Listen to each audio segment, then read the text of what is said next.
Welcome, welcome, welcome. Welcome to Jay's Analysis.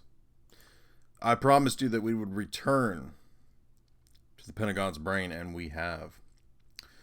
Now, you might be thinking, how on earth are you going to tie Pentagon's brain into John Carpenter's Escape from New York? You beautifully tied Pentagon's brain into War Games. And we all knew that that was pure genius in action. Pure YouTube genius. Manifesting before your eyes on live stream. But how in the world are you going to tie the history of DARPA to such a silly movie? Well, at Jay's Analysis, we are John Carpenter fans, and you will get John Carpenter analyses in Esoteric Hollywood 2, which is on its way. Not on its way in the sense of being ready, but still, I'm getting there gradually, day by day. So let's talk about a little bit of John Carpenter's Escape from New York. And this is a fun movie.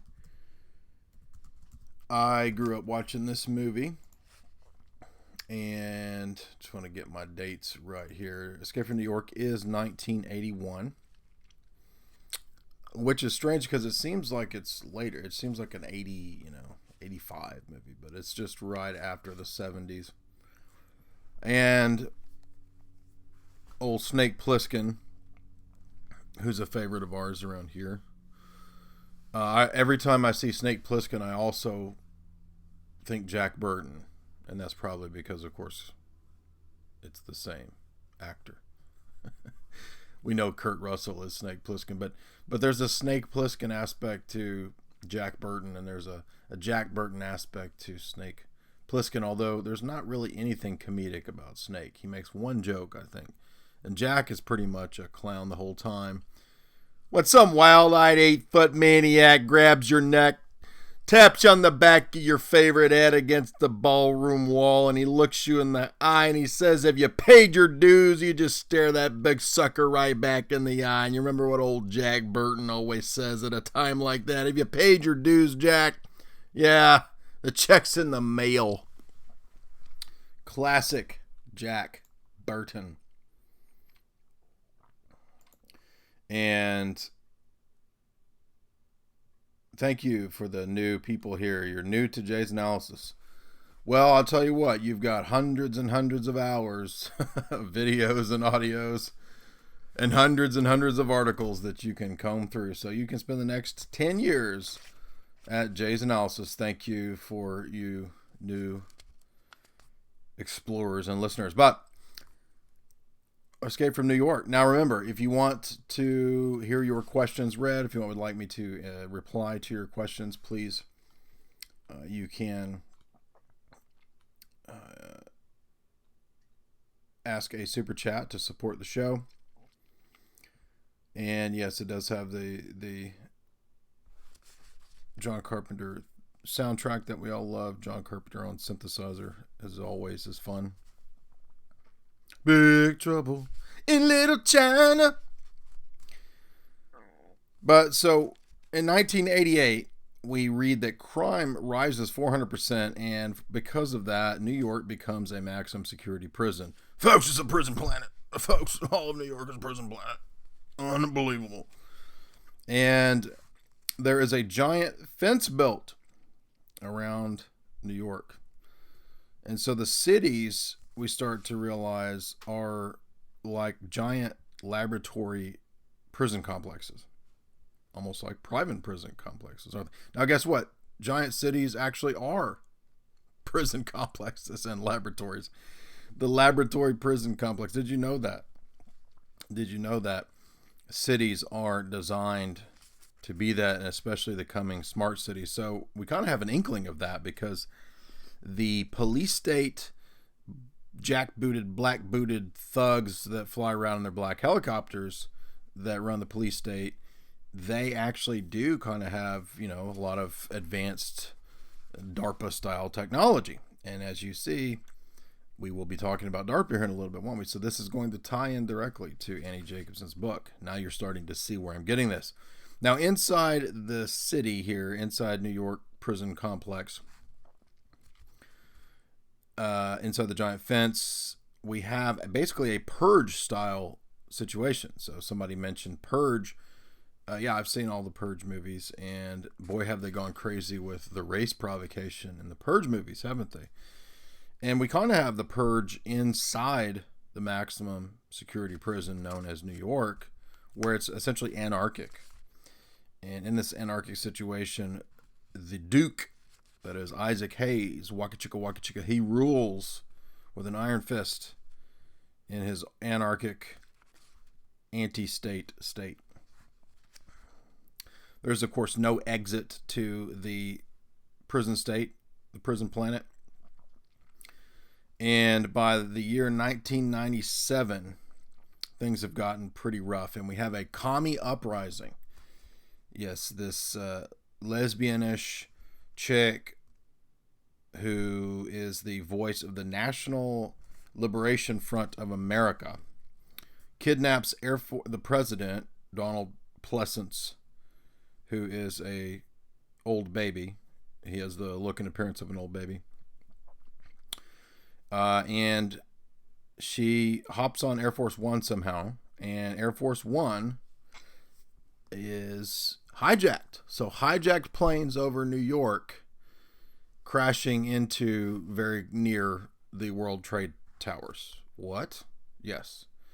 Hijacked planes, Air Force One. Now, Air Force One, we all know, wasn't hijacked on 9/11, but if you recall, there was the Angel is Next faux, fake, or real scenario of 9/11 where we were told Bush's Air Force One was threatened, supposedly. Hard to know what's psyop and what is real in terms of the day of 9/11, but that is at least as part of the narrative. But these radical commie groups here hijack the plane and essentially fly it into downtown New York, right next to the Twin Towers. There's actually a shot where it looks like the plane is flying into the tower.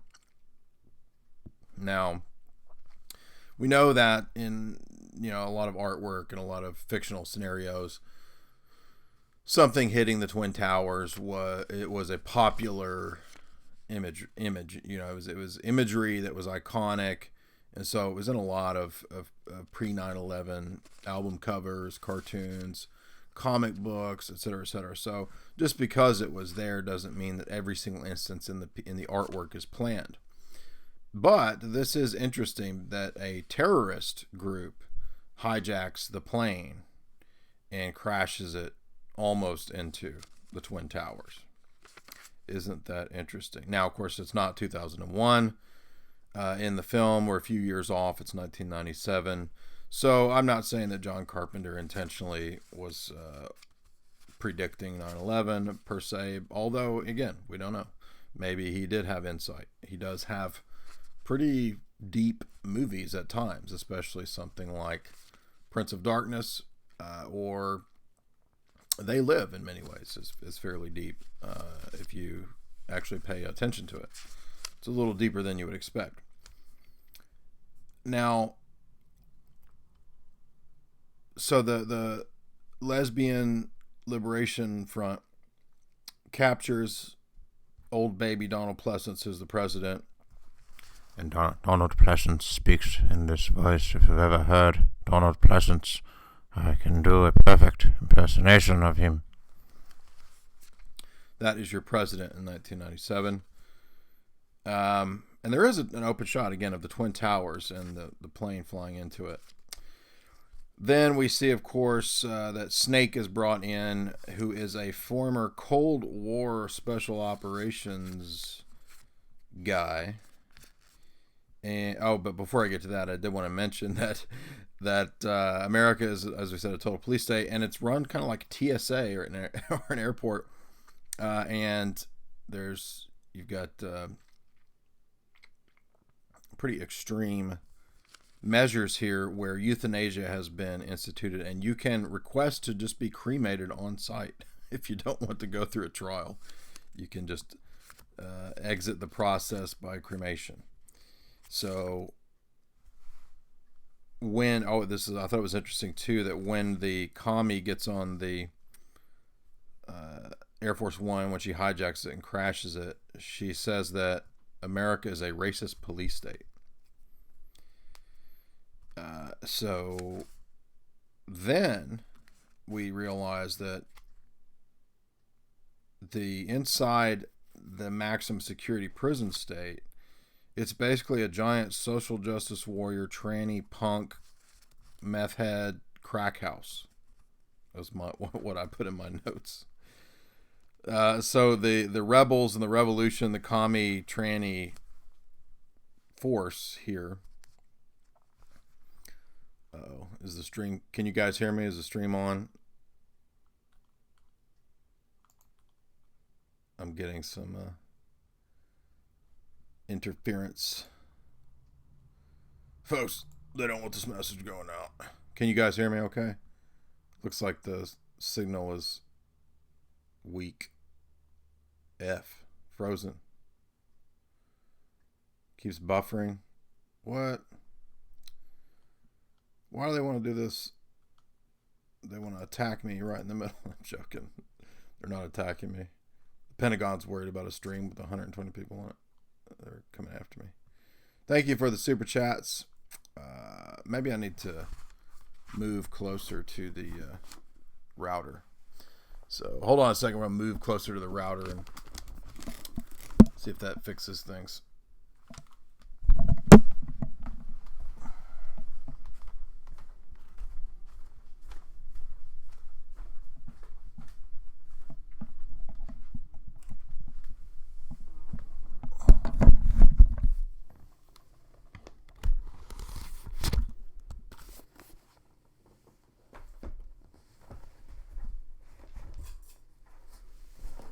Okay, it looks like it's a little better now, so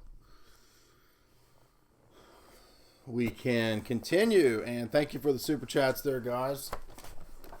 We've got super chat from Twice Remembered, says thank you for the content. You're welcome. Jill Johnston, $1.99. Thank you, Jill. So let's get back here to do I have a PhD? No, I ought to have a PhD. I know more than most PhDs, but no, I went to like 20 people leave just because the stream buffers. Man, audiences are so fickle. Mediocre. Well, we're not here to totally critique the film on its own grounds. We're here to kind of talk about the predictive programming aspects. So anyway, glad you guys can hear me again. So we're back up. So hopefully people come back. It's like the internet's out. Screw this guy. There was something I was going to say. Oh yeah. So super chat me and you'll get that read again. Thank you, Twice Remembered and Joel Johnson. But we were talking about Snake, and the Snake was in the Cold War, we're told, and he was involved in special operations in Leningrad and Siberia. So there's this Cold War element to the background of Escape from New York. And here's an interesting thing I never noticed until the last time I viewed it, was that the reason Snake got in trouble is because he robbed the Federal Reserve. He's got a lifetime sentence for robbing the Federal Reserve, which is pretty hilarious because that suggests, again, John Carpenter knew what the heck was going on, at least to some degree, or does to some degree. And we're told that he flew silent drones over Leningrad and other places, which is interesting because, he didn't fly a silent drone per se, but he flew a small silent aerial one-man vehicle, which is what you see in the film. And this ties in directly to Annie Jacobsen's book because it's during Vietnam that they developed just these kinds of drones, as well as the unmanned drones and as well as the silent drones. So something I talked about for a long time. I didn't know that it went back to Vietnam. But DARPA and RAND had developed these out of the Vietnam War. So as we said, you've got basically Isaac Hayes and the disco pimp army running shit inside. And Snake has to land on the top of the World Trade Tower. That's the only place he can land. Again, isn't that interesting? Drones flying into the World Trade Towers. And we're told that he's given a microchip, nanotech kind of weapon that's injected into him that will pop his arteries if he doesn't get the proper electromagnetic pulse to disable the nanobombs. And as we said, inside it's a giant crack house, meth house, and there's trannies performing on stage. So basically, America now.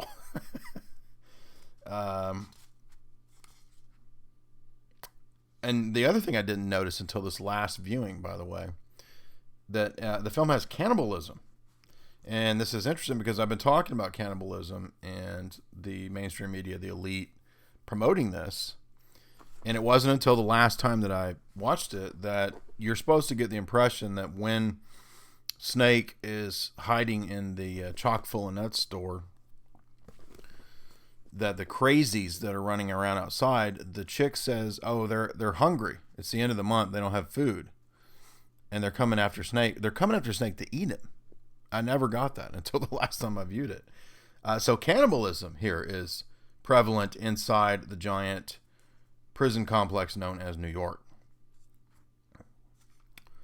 So Donald Pleasance, as we saw, was jettisoned from Air Force One in a giant orange egg. So basically he's an old baby that hatches from an orange egg. And he's taken captive by Isaac Hayes, the Duke of New York. And by the way, Snake wears Special Forces yoga pants that are camo. Just a side note there. But Harry Dean Stanton, who recently passed away after season 3 of Twin Peaks, and I want to, no, that's not, it's Dean Stockwell that Dave McGowan says was in the OTO, but Harry Dean Stanton is an interesting character. He always plays very bizarre roles, and pops up in a lot of David Lynch stuff. He plays the Brain, which is interesting because you often see in apocalyptic style stuff the guy who has technological knowledge. He always represents that archetype. And then we see, of course, the gladiatorial scene, something that comes up, in Mad Max, Beyond Thunderdome, typical in the apocalyptic, post-apocalypse genre. And of course, they save Donald Pleasance, but there's that funny gladiatorial battle scene between Snake and this Ivan Volkov type WWF looking guy, which is interesting because it just reminds me of WWF in the 80s. And as a kid of the 80s, I remember all those goofy, Hulk Hogan versus is it Ivan Volkov or whatever, the Soviet guy. And then there's references to this being hell. And it wasn't until, this should have been so obvious, it wasn't until the last time that I watched it that there's kind of a Gnostic element to it where Snake is having to kind of plunder hell. And it's spoken of as hell. I think Harry Dean Stanton has a line or something like, "This is hell, Snake, it's hell." And you'll notice, and I never noticed this until last time, there is some interesting aspects to the graffiti in the background because the movie's full of graffiti. But you'll notice here, hell is written twice. And then is this Hell Club, maybe?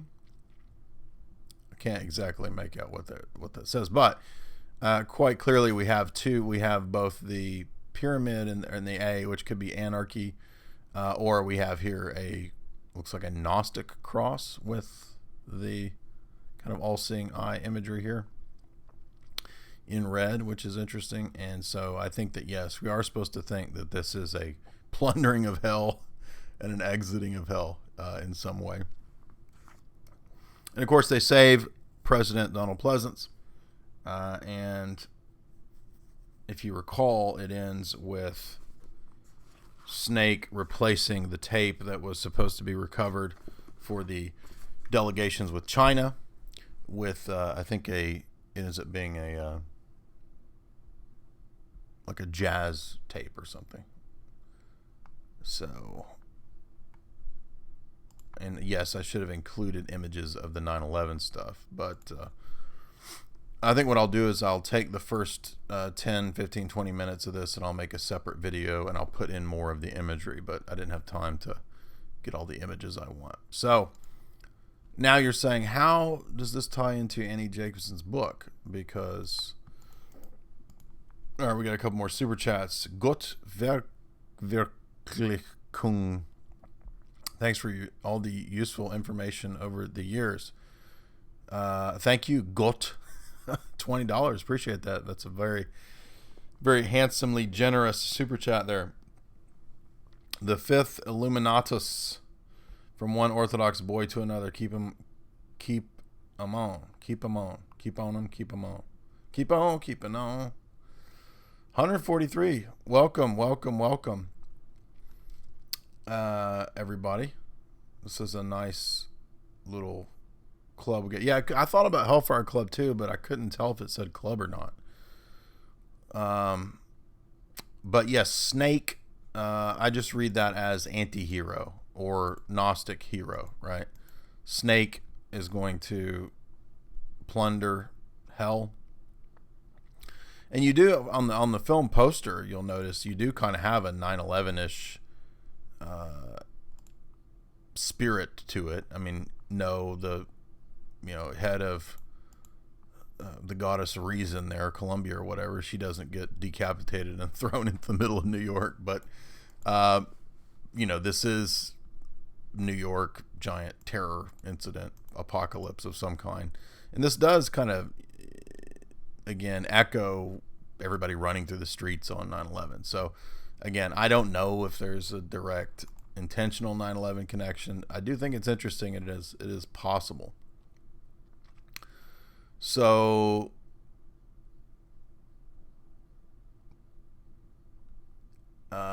thank you guys very much for the super chats, and glad we're up to 150 almost. But so I said we would get back to Annie Jacobsen, and you're going to see this time. By the way, it ends with there's also the black helicopter element throughout Escape from New York, which is relevant to the classical conspiracy archetypes, the black helicopters. But we got to the section where Annie Jacobsen was talking about what was the last thing we got to? Robert McNamara, Harvard. Yeah, okay. So basically, the CIA starts studying anthropology. Now, they had studied it before, but they got really intense with it in terms of Vietnam, right? And we left off with Rand and the CIA and these corporate interests using Vietnam as a big lab experiment. So Yale and Harvard produced a bunch of ethnographies.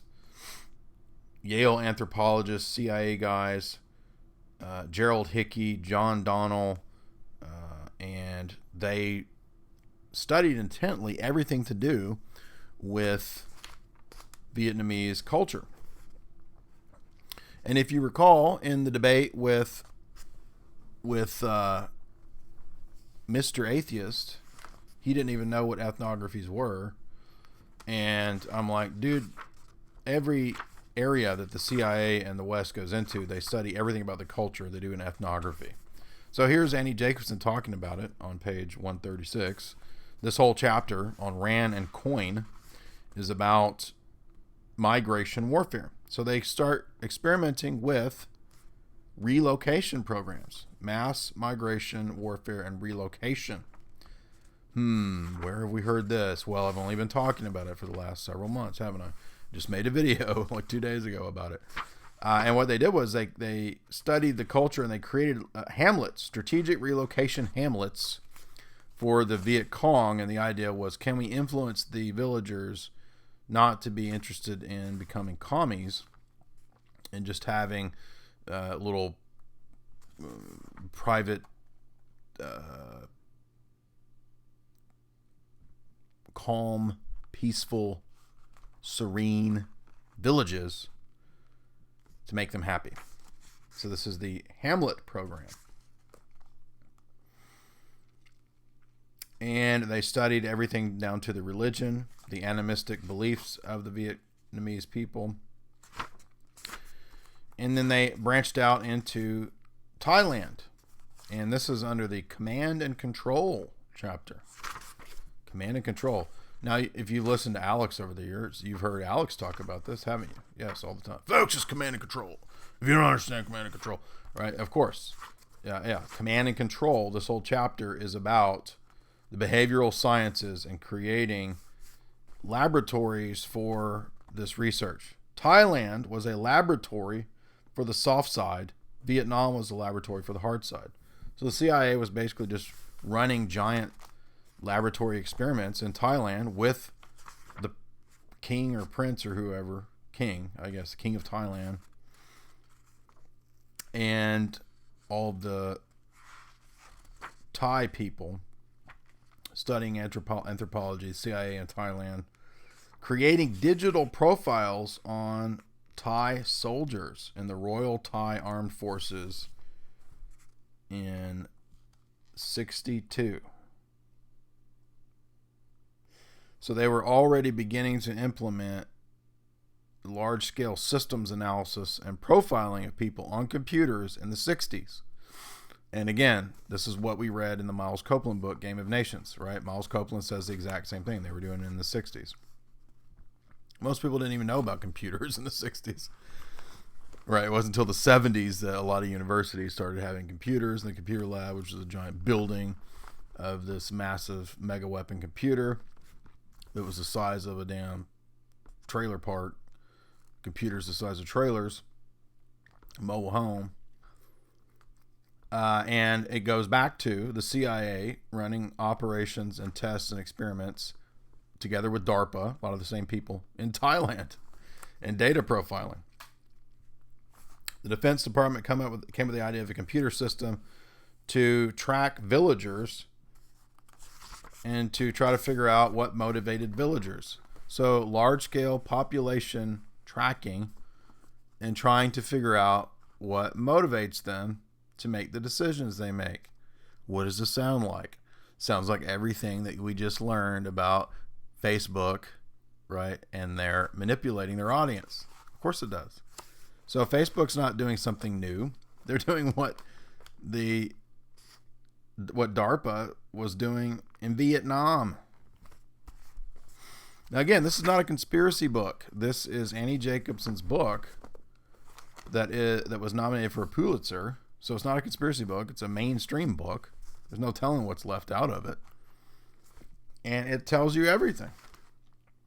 Well, not everything, but the A-Team comes up here. In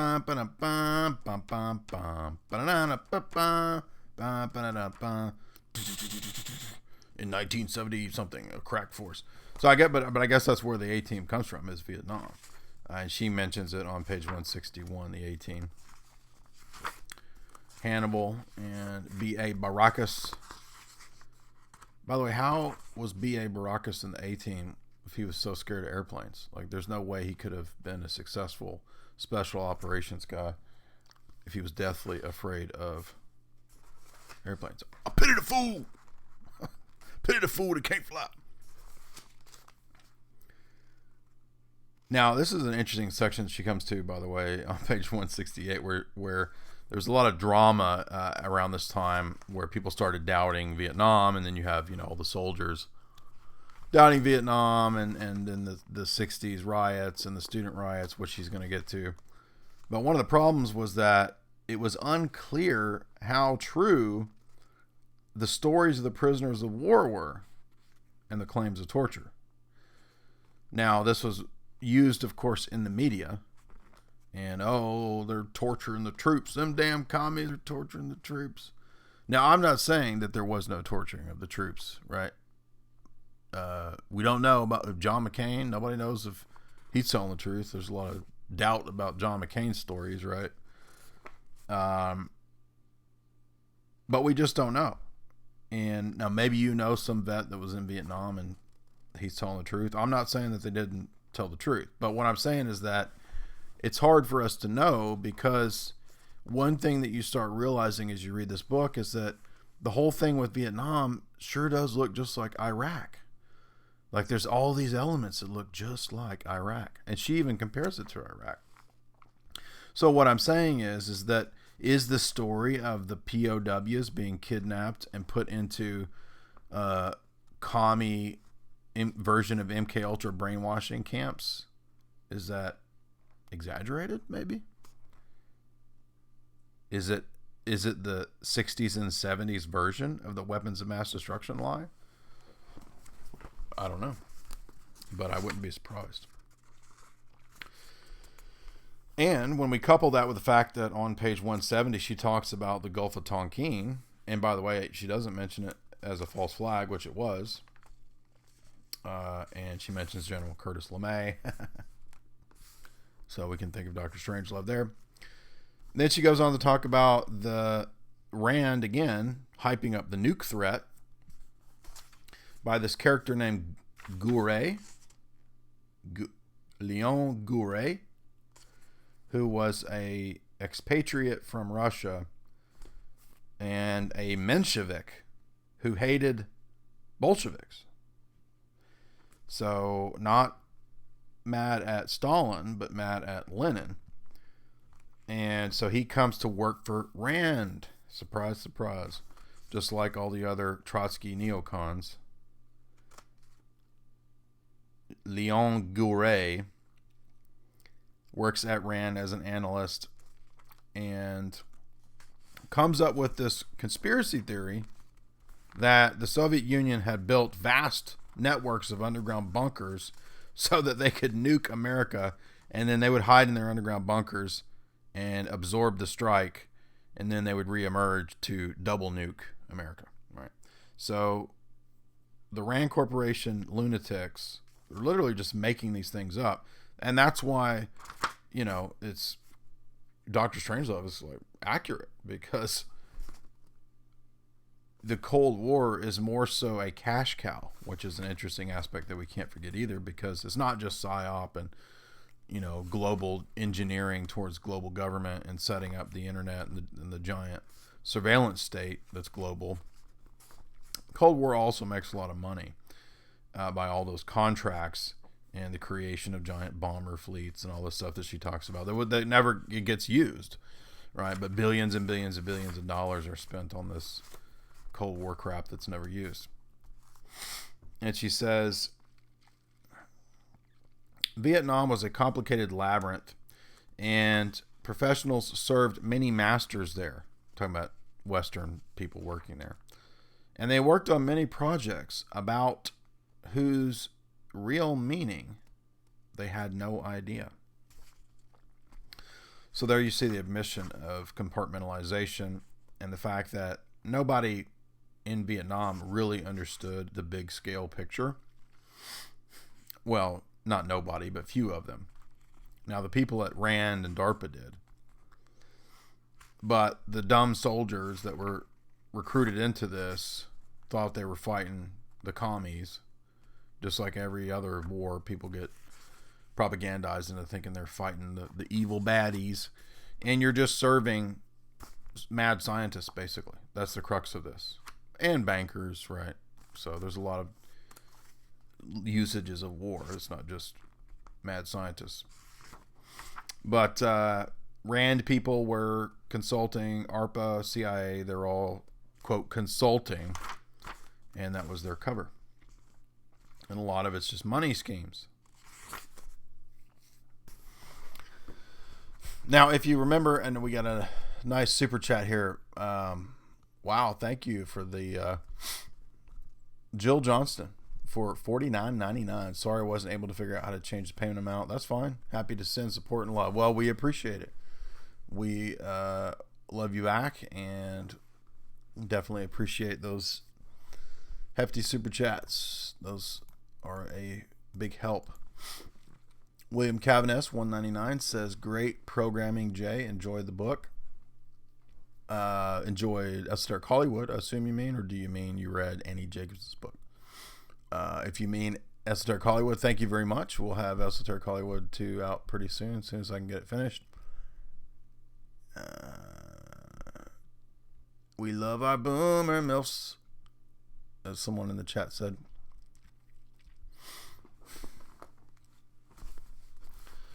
Yeah, in one sense, you are fighting to make wealthy people wealthier. That's kind of the simplest boil down of what wars are in the modern world, at least. I think some wars have been genuinely fought for real reasons, but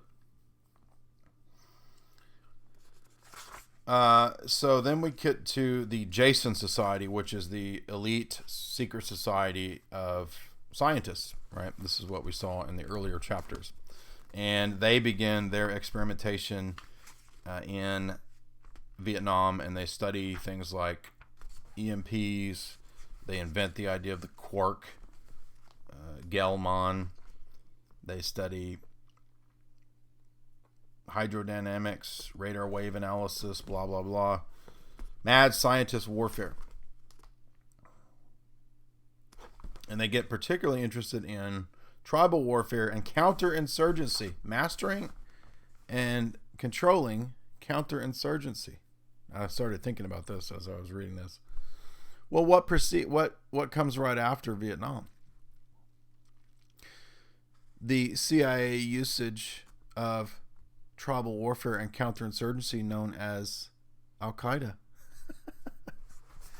So what they did was they mastered these techniques of studying how the counterinsurgency worked, and then they just went and recruited the Mujahideen to be the next phase of the counterinsurgents that they controlled. It's so transparent because everything that she's talking about with the commies, right? They're the terrorists that are being studied.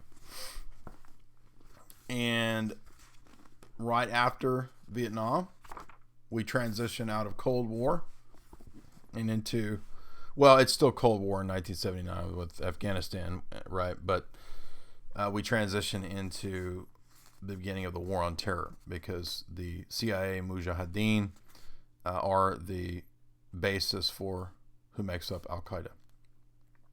And that's not even debated. And then we come to this interesting character who we know is mentioned in Brzezinski, Gordon Mcdonald, one of these sci-fi technocrats. And Gordon Mcdonald is one of the Jason scientists, one of the secret society elite scientists who wants to pioneer the idea of ELF, VLF, that is extremely low frequency, very low frequency weather manipulation. What? I thought that was a retard conspiracy theory. No, it's not. In fact, Gordon Mcdonald was hanging out with James Conant of the Manhattan Project. That's who he studied under. Edward Teller was part of the Manhattan Project, as we saw, and he's the father of geoengineering. He was hanging out with Enrico Fermi, obviously a famous scientist, and Walter Cronkite. Walter Cronkite, the CFR member himself, the professed follower of Lucifer, promoted Gordon Mcdonald as one of the foremost scientists in America. So he's given complete and total system promotion. And Annie Jacobsen admits that, yes, they lied to America because in 1963, they began large-scale climate modification studies. And they weren't just studying it, they were doing it. But she says they lied to the public about it because because weather modification was still legal. And they lied and they said, we're doing it for good reasons. And we're only going to do cloud seeding. And no, it wasn't for good reasons. It was for warfare. That was the whole purpose of it, weather warfare. This is pages 190 to 191. And it was called Project Emote. Emote. And what was Project Emote? We'll get this. Project Emote was using weather weapons to set giant forest fires ablaze. Now, I'm not saying that the conspiracy theory that the forest fires are started by giant HARP satellites or something is true. I don't know. But it is possible. It is possible because Project Emote in the 60s was using weather warfare to start giant forest fires. And guess how they did that? They sprayed a bunch of chemtrails. Yes, chemtrails. Page 191. So by the way, last time when we did the first half of the book, didn't I tell you that Agent Orange was the same as chemtrails? Yes, I did. I had not gotten this far in the book yet. And now that I'm this far in the book, I'm right. She says it. She doesn't say chemtrails, but she says, oh, and yes, the Agent Orange that was sprayed was part of Project Emote and weather modification. So in 1965, they were doing weather warfare. And retards on Twitter and Facebook still argue with me and say that there's no such thing as geoengineering. Tom Secker said that it's a stupid retard conspiracy theory. Tom Secker's an idiot. Tom Secker is a sucker. So the next interesting thing that they come up with is the idea of, by the way, supposedly the giant weather warfare of burning down all the forests of Vietnam wasn't very successful. Apparently there's too much rain and it's too humid to burn everything. But that doesn't mean they didn't try that elsewhere. So next they come up with the idea of the electronic fence, which is basically just a grid system of sensors in Vietnam that are set off by motion or sound. And then this triggers missiles or bombs to go off from a giant computer room. Wow. So basically in Vietnam, they set up a giant trailer park computer, because computers were that big, that were attached to sensors. It was a giant experiment to see if it would work if the Viet Cong set it off, and then this giant AI grid, so to speak. It's not actually AI, but it is the predecessor to AI. And this made me think of Demon Seed, if you've seen that funny movie. I am Proteus 4. I am from beyond. I am Proteus 4. Demon Seed is funny, by the way. We need to eventually do Demon Seed. That would be great for AJ's analysis. But the grid, okay. Are you starting to see what they did? This, she says, by the way, this is the first time that anyone had come up with the idea of a system of systems. So basically meta systems and integrating multiple systems. So integrating sensors, bombs, and communications, and the computer, the hub. So are you starting to notice patterns here?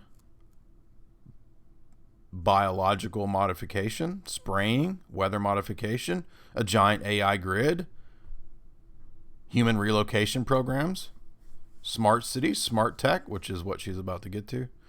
Oh, yes. So literally the future. Yes, the giant AI smart city grid where everybody lives in a lab. You live inside of a Target, an AI Target, Walmart, and you're experimented on. Everything I've been warning you about. And it's all coming out of the wars. The experiments that they ran in the wars is the basis for the dystopia that they want to set up. And she says, yes, this grid of the electronic fence from Vietnam, the sensor system with the bombs, which had I'm not sure how successful it was, but it doesn't matter because this is the seed idea for what they want to set up. She says, oh, this is just the beginning of man working together with machine in the battlefield, in the sense of the electronic battlefield. So in other words, beginning of transhumanism. And we have another super chat from our friend John Goras. Thank you. Have I ever seen Dead End Drive-In? I've seen that VHS box in the movie store ever since I was a kid, but I have not. I will have to watch that because this sounds like it's right up my alley. Dead End Drive-In. Let me make a note of that before I forget. Dead End Drive-In. All these 80s movies that were so cool, and when I was a kid, I was too young. I didn't get it. So then she goes into the anti-war protests, and she inadvertently, I think, hits on some of the information from Engdahl. If you remember, we covered Engdahl and full spectrum dominance. And in full spectrum dominance, he talks about the Rand Corporation studying the swarming techniques of mobs at the student riots in the 60s. And she says, yes, that's basically what's going on. Page 216. So you're participating in your anti-war commie crap, thinking that you're fighting the system, supporting and you're just a study for the Rand Corporation. Oh my gosh, what in the world? Well then, so out of the student riots and the killing of 4 students at Kent State or whatever, comes the idea of crowd control, non-lethal weaponry. And the technocrats say, shut all this shit down, shut the protesting down. By the way, they weren't really worried about the protesting, as I'm saying. The protesting, which many of the people protesting were, and the Vietnam War, were legitimate. But the people at Rand Corporation were just like, yeah, we'll just study these mobs and how they protest, and that'll give us better data on how to create non-lethal weapons like microwaves and gas and sound weapons to torture them all. So they experimented with noise, light pulses, Abu Ghraib type stuff, right? And this is where SWAT teams come from. Right? We covered that in Program to Kill. When we did Dave's book, Dave detailed the rise of SWAT team being promoted on TV shows in the early 70s. And Annie does not talk about TV shows, but she does mention the rise of the SWAT teams. By design, by the way. And so the students get mad because they find out, and they think this is at University of Illinois, there's a secret computer called the Iliac, which was similar to one of the other original computers called Maniac. You can't make up these acronyms. And the students get mad because they find out that their professors are working for the Pentagon and the deep state to create AI. So this is, computers are new, right? And the students get mad and they want the university to get rid of the computer. And you might think, oh, well, this sounds good. No, these dumb students were just being manipulated into being commies in the exact same way that the students today who think they're fighting the system are being manipulated into being SJWs, right? The SJWs of today are merely the modern incarnation of the commie of yesteryear.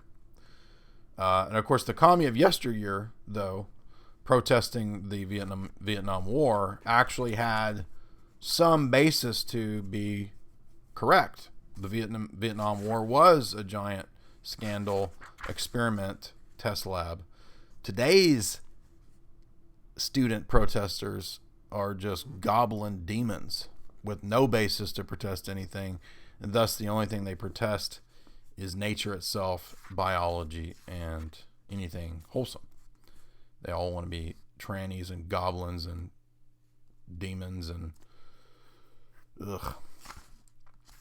She talks about the Pentagon Papers and Ellsberg. I don't really have much to say on that because I'm not convinced that Daniel Ellsberg was legitimately anti-establishment. I mean, I don't know. I mean, there's a theory that Ellsberg was one of the first limited hangouts, kind of like a pre-WikiLeaks type thing. I think that's very plausible, but again, I don't know. I can't prove something from the freaking 70s about Vietnam with Ellsberg and whatever. But when we come to chapter 14, the rise of the machines, she does say, hey, all of these programs are unified under ARPA, which becomes DARPA. Relocation centers, continuity of government, chemtrail spraying, biological manipulation, artificial intelligence, giant systems grids. It's all the same program. Haven't I been saying that for years? How many years now have I written articles about this, especially my chemtrails article, my H.G. Wells articles, where I said it's all a plan to manipulate the biosphere. That's what Brzezinski says on page 15 of his book. It's all one big giant biosphere manipulation plan. The entire biosphere, and man is part of that.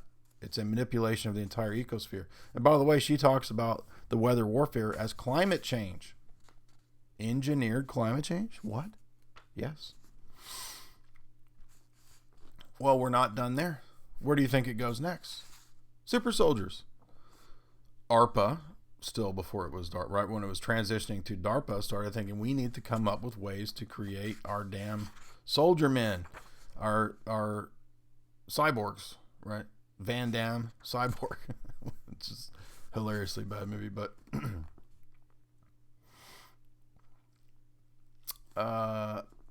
so we're getting the inklings of, right, super soldier stuff, and this lines up perfectly with everything that we saw in CIA and Search for Manchurian Candidate, the John Marks book from the 70s, which I've covered many times, which I have a whole talk on. You can go find that in the archives. So she's basically reaffirming and backing up everything that was claimed in John Marks's book. So what do we get? Can you guess what comes out of all this? My net, my internet, my internets. Yes.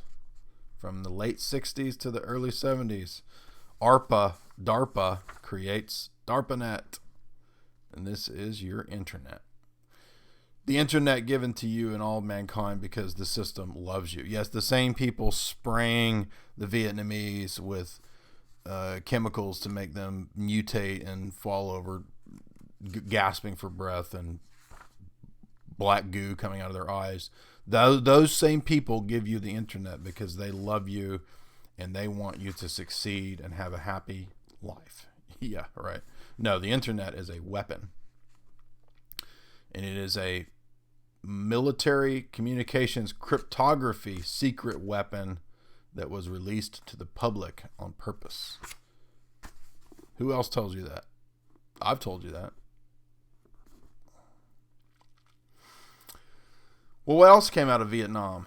Smart bombs. What? Yes. SAM, surface-to-air missiles, connecting it to satellites and GPS and drones. Skynet. So now we're getting Skynet. Are you starting to see the pattern here? That everything that's in the science fiction is based on stuff that was in reality like a decade earlier. And then she goes on to say that the development of video games. Well, yeah.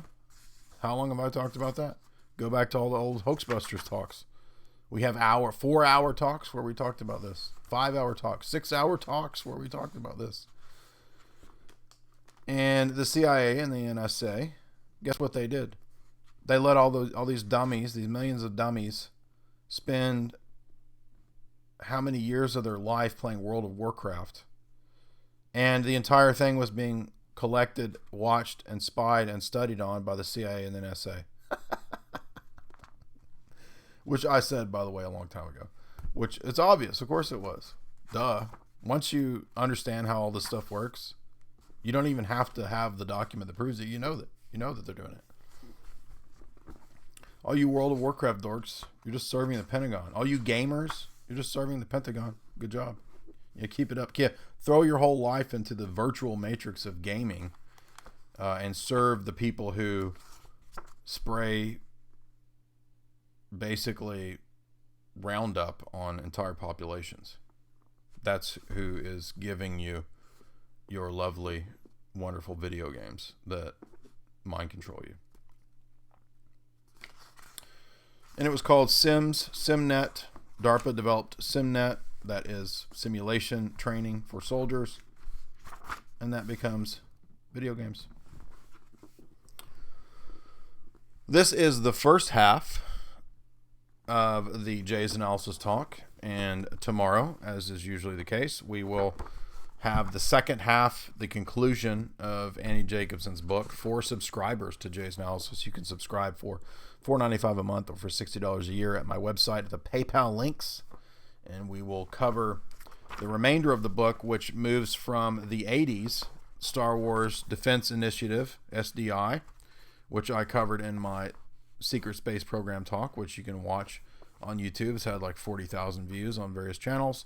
I just uploaded that to my Facebook page. You can watch that, where I had a whole hour talk on these subjects in film. But in Annie Jacobsen's book, she's going to cover Star Wars, bioweapons, terrorism, total information awareness, which Poindexter and the internet, right? IEDs, combat zones with surveillance everywhere, mastering the human domain type stuff, drones, and then guess what crowns it all? Guess what crowns it all? You got it. Transhumanism. Human to brain interface. The Matrix, bro. Whoa. Whoa. The Matrix. Whoa. Whoa. Mr. Anderson. Mr. Anderson. Mr. Anderson. That's my Hugo Weaving there. We got super chat here from Erica Zool. Zool. Are you a god? Zool. Are you a god? Any comments on Chris Langan? Yes, I'm very familiar with Chris Langan. I mean, insofar as I've, read articles at his website, and I've looked up his proof for God using math. It's in ways similar to the transcendental argument. There's an aspect of the transcendental argument that's present in Chris Langan's argument. The problem that I would have with his argument is that it's hyper complex. Not that necessarily makes it wrong. So it's kind of like Gödel's argument for God, which is hyper complex as well. The problem is that these kinds of arguments don't directly, I'm not saying that everything about them is wrong or that the form of the argument is wrong, but the conclusion of the argument doesn't really prove the Christian God, and that's where I want to take things. So Chris Langan has more of a Platonic type of view, which is understandable because a lot of really smart people are inclined towards Platonism. I had an inclination to that, I guess, at certain periods of my life. Studied a lot of Platonism. Obviously, if you're familiar with the Jay's Analysis archives, we have lectures on tons of Plato. But he's on the right track with the math, proving God, absolutely. If you've read my essay, Numbers Prove God. But in that Numbers Prove God essay, you'll find that I take numbers and use them in a transcendental argument way, and I point to the Logos and the Logoi. So if you read my essay, Numbers Prove God, you'll see how my argument is distinct from the CTMU. Not to knock Chris Langan or his basic premise, because I would agree. Yes, numbers do move us in the direction of proving God, absolutely. The only thing with Chris Langan is that if I was talking to him, I would ask him about what kind of God are you proving? Are you just proving like a generic giant math algorithm generator? Because that's not what God is. I mean, that might be something akin to Plato, but it's not really the God of our view.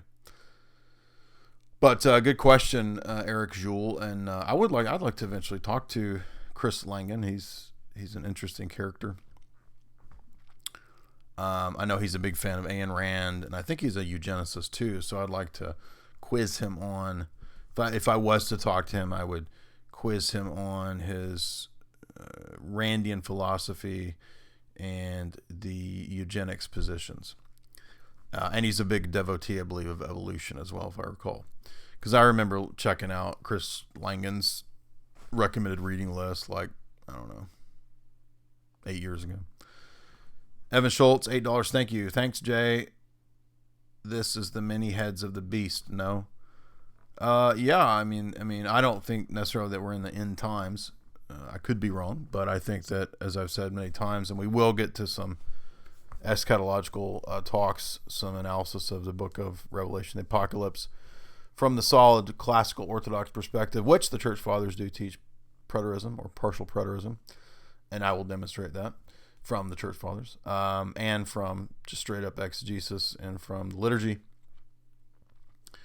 I'm not convinced necessarily that we're in the end times. It doesn't, mainly because the prophecies seem to say that the entire earth, still has a lot of converting to be done. Right? There's still places that have not heard the gospel, and Jesus says that the entire earth will hear the gospel at least before the end. So I'm not convinced that we're in the end times, just because there's a lot of crappy prelates in America and so much evil.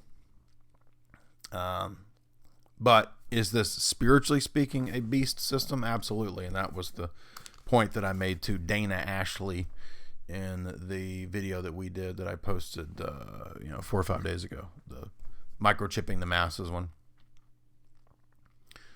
Skid Racket, $2. Hey Jay, I love your book. What are your core beliefs? Well, if you go to the website, you'll see a recommended reading page there, and you could probably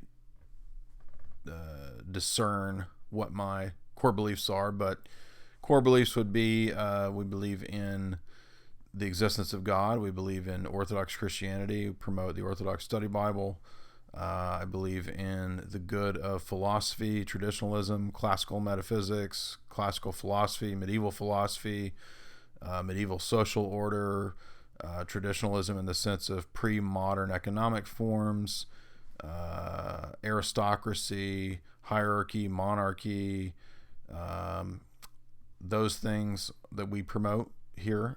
We also do satire, comedy, jokes, funny stuff. Core beliefs, is that the core? Yeah, I would say that's the core. Yeah, that's the core beliefs. Thank you, Skid Racket. Thank you, Skid Marks. Troy Sampson, thank you, Troy. $20, damn dog. That's hype. That's just hype right there. I might just keep talking if y'all don't keep throwing money. That's a good way to keep me around. I'll keep talking. Just keep throwing in the shekels. Did you guys like the Escape from New York analysis? Is fascism good? No, we don't. I don't accept modern fascism, because modern fascism is arises from corporate and banking funding. So if you know the history of monarchy, the fascists arose against the monarchs. So no, traditional forms like monarchy don't fit well, but it depends on what you mean. You know what I mean? So fascism is better than Bolshevism, but no, we don't want a De Fuhrer, and we don't want party leader Stalin or Chairman Mao or who else do we not want? We don't want any of those dudes. We want King David, and we want the Orthodox Imperium, right? We want Emperor Theodosius and the Orthodox kings of Serbia and Romania. That's what we want. Randy Churchill, thank you, Randy, for $10. Do you think James White will ever debate you? I used to work with him. He generally debates people who will advance his reputation. I'm now Orthodox. Hey, Randy, that's awesome to hear. As I pointed out, I think a few weeks ago on a stream, I had a similar question, and I actually debated James White's right-hand man, at least, Turretin fan. That was maybe 10 years ago by now. It may already be 10 years ago, but you can find a lot of those. It wasn't an oral debate. It was actually a written exchange back and forth. And I don't know for sure, but I have the suspicion that Turretin fan and James White were working together on that. I mean, Turretin fan quite literally was the representative of James White's ministry. So I was literally debating Alpha Omega Ministries, but technically I was debating Turretin fan. But I suspect that I was also debating James White as well. So you can find those debates. And basically what it boils down to is Christology. We debated whether or not Protestant or Calvinist soteriology is based on Nestorianism. And of course, I've argued this for 10 years now. I have many old essays in the archives about it. And absolutely. And I actually annihilated Turretin fan. And it resulted in a lot of people becoming interested in Orthodoxy even 10 years ago. So, would I debate James White now? Maybe. I mean, at a certain point, it's like, if this guy is not going to listen and he's already been exposed to this stuff after 10 years, what's the point? You know what I mean? I think that at that point, I mean, much earlier, I mean, you're an objective heretic at that point. You know, I'm not going to continue to debate heretics who are hardened and of bad will. And that's when a person becomes a heretic, is when they willfully continue in the error, and they show absolutely no signs of being open to correction or better understanding, or they're basically just serving themselves. So I don't know that it would really be fruitful to debate James White. And really, I mean, over the last 10 years, I've converted. I'm not bragging, but I've converted so many Calvinists that I don't even have to debate James White. I mean, are there still Calvinists even out there? Do they still exist?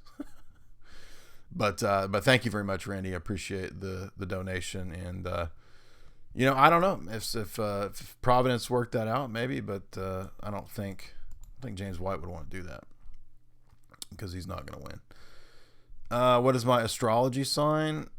No homo. Capricorn. So I don't really take astrology seriously, but I am a Capricorn.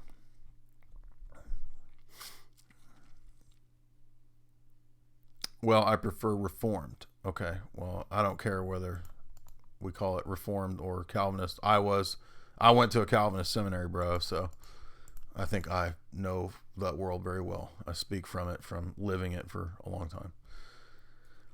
Great work. I came across a TED Talk literally called How We'll Become Cyborgs and Extend Human Potential, openly promoting transhumanism. Yeah, exactly. That's where Annie's taken the book. I figured it would go there, and I can't remember who sent me this book. It was actually a Jay's Analysis reader, like 3 or 4 years ago, sent me this book, which I appreciate. I get free stuff all the time. That's the perks of doing this, is you get a lot of free stuff. So forgive me, I can't remember exactly who sent me the book, but yes, that's where she takes it. The Pentagon's brain literally moves from, nerds in the 50s in the Air Force to Rand Corporation to DARPA to the Pentagon's brain, like the AI computer system that everybody's going to be linked into. The global brain, the global golem, as we saw Jacques Attali call it, right?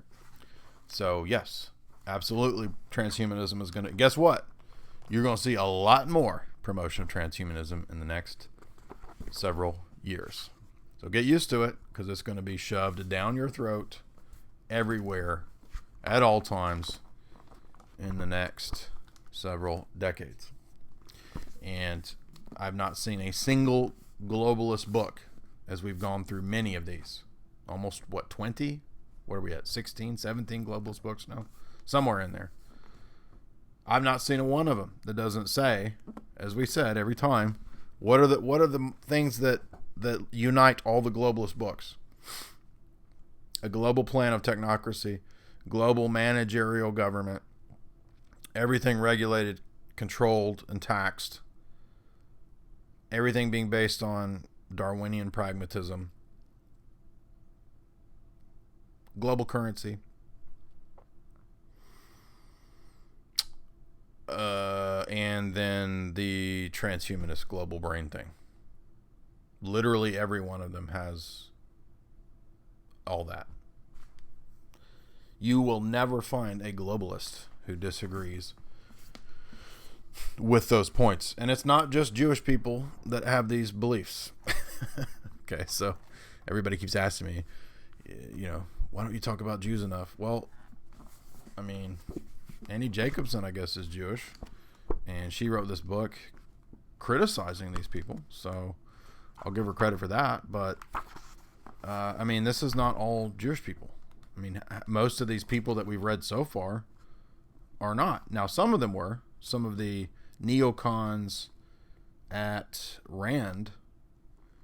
But there are plenty of people at Rand and DARPA who aren't Zionist neocons. They just believe in technocracy. Right? So, and technocracy, yeah, that can blend well with Zionism, sure. But plenty of the globalists don't care about Israel, right? They don't have any interest in that. They see that as I mean, if you're a globalist, if you believe in transhumanism, you don't care about some group in Palestine. Now, some globalists do. Rothschilds do, obviously. They set up the modern state of Israel. So, that's my take on it. When we read the globalist books themselves, we see plenty of them, not all being Zionists or caring about Zionism. Some of them are.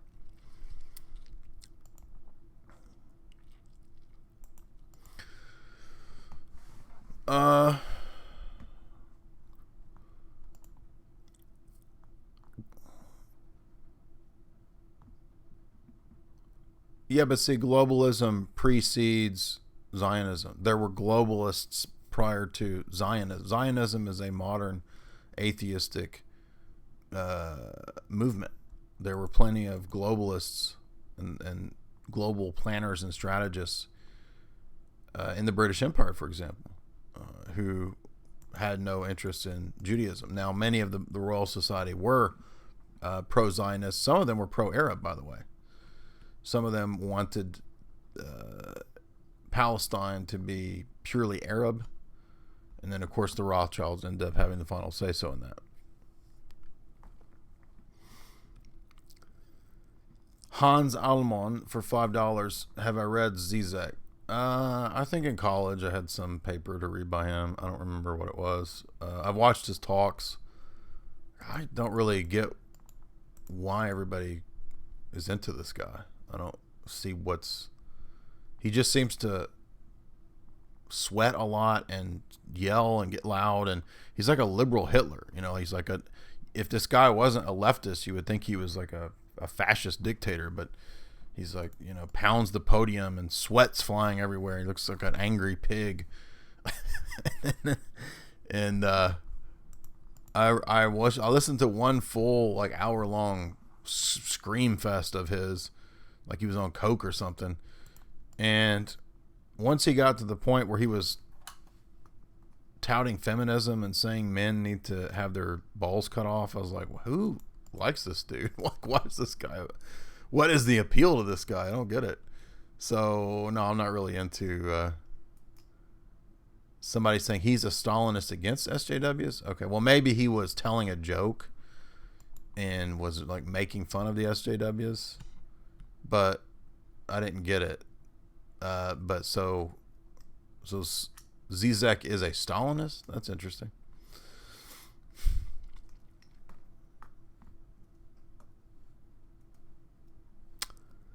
Yeah, I mean, this is an interesting point too. A lot of people talk about Zionism, and they don't even know what's in the Talmud. The Talmud has the actual doctrines, and again, Zionism is like a newer political movement that's based on, communism and atheism and all that. But the actual Talmudic teaching, is really what Judaism is about. And the Talmudic and Kabbalistic doctrines are basically just a form of Platonism, a form of Gnosticism, mysticism. I've read a lot on that topic. So anyway, any more super chats before we call a close on Pentagon Brain Part 2 first half? And remember, you can get my book Esoteric Hollywood, Sex, Cults, and Symbols in Film, signed copies at Jay's Analysis at the PayPal tab. Signed copies. And the second Esoteric Hollywood will be out soon. I'm working hard. It's all written. It just takes forever to get all the footnotes in. It's a nightmare. And you can watch Hollywood Decoded. The link's there as well. And you can subscribe to hear the full talk. Tomorrow we'll have the second and final part posted for subscribers for Annie Jacobsen's book. But that's how I tie Pentagon's Brain to Escape from New York, because all the patterns of the things that she says are the plan for, DARPA's Smart City lab rat prison complex is basically what you have in Escape from New York. So anyway, is Carpenter satanic? I don't know. I don't think so. I got the impression that he might be Catholic, and then maybe with Marxist tendencies a little bit.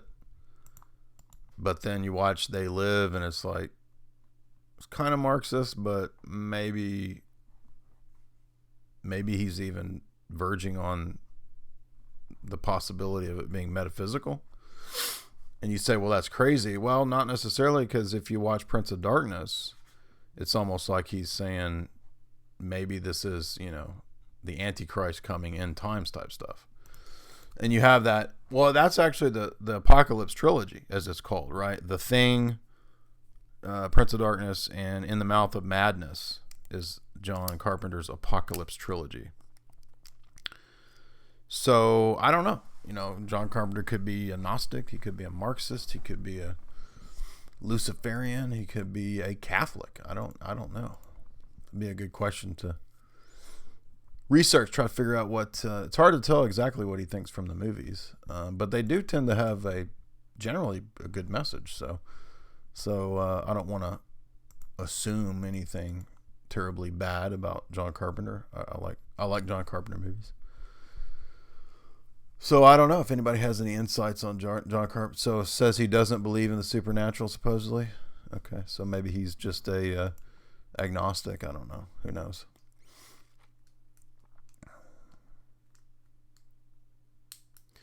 Somebody says he did make a show called Pro-Life that dealt with abortion and Antichrist. Yeah, he's very obsessed with apocalypse themes, which is interesting. So they're all Luciferian? No, not everybody's necessarily Luciferian if they're successful. I don't think Mel Gibson is Luciferian. Anyway, all right. Thanks, guys. Good night. God bless you all, and we will have part 2 up tomorrow for subscribers.